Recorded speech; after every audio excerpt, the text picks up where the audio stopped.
I would simply say it worked. It did isolate apartheid South Africa, and it wasn't only the economic sanctions. And the economic sanctions work in two ways. Exports from South Africa became illegal, and so it cost money to bypass the international sanctions against South Africa, squeezing profits on exports. Purchases of strategic goods, vehicles, machinery, petroleum products required bribes to get it through the boycott system, cut profits the other way, until eventually, coupled with the uprising in South Africa, that's the key, and coupled with South Africa's militarization, an attempt to dominate Angola and Mozambique and the whole of Southern Africa, it contributed to bankrupting the apartheid state.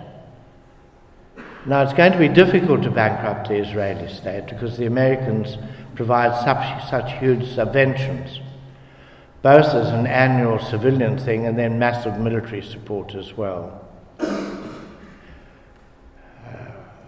I find it encouraging that there are signs all around the world of deep anxiety from the supporters or by the supporters of Israel at the lack of intelligence of the Israeli system of Zionism, who become increasingly brutal and increasingly inflexible and increasingly unacceptable in moral terms and political terms. I see the need for sanctions. I think people need to know that the world rejects the policies of Zionist Israel. I think one has to be careful, as we were in South Africa.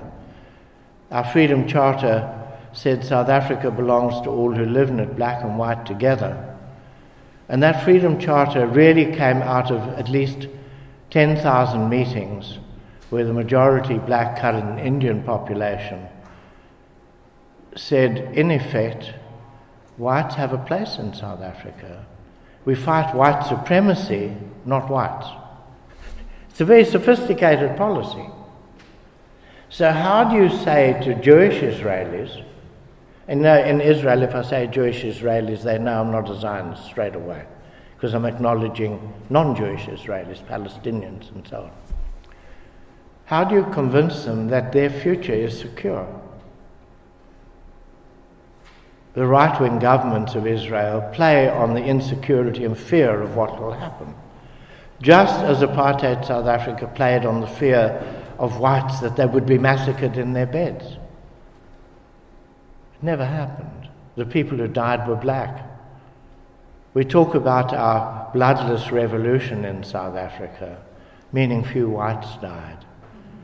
But in the 4 years from the time Nelson Mandela was released, through the negotiations and the elections and him becoming president, the old apartheid regime murdered at least 10,000 people. We don't talk about that. We don't talk only about the peacefulness of it. We had compulsory military service for young whites, age 18. They could get deferment to finish their studies, but they had to do 2 years, and then another 2 years. And towards the end of apartheid, 50% of them failed to turn up for their military service. The government can't fight without its youth being loyally behind it. Out of religious conscience, many of them.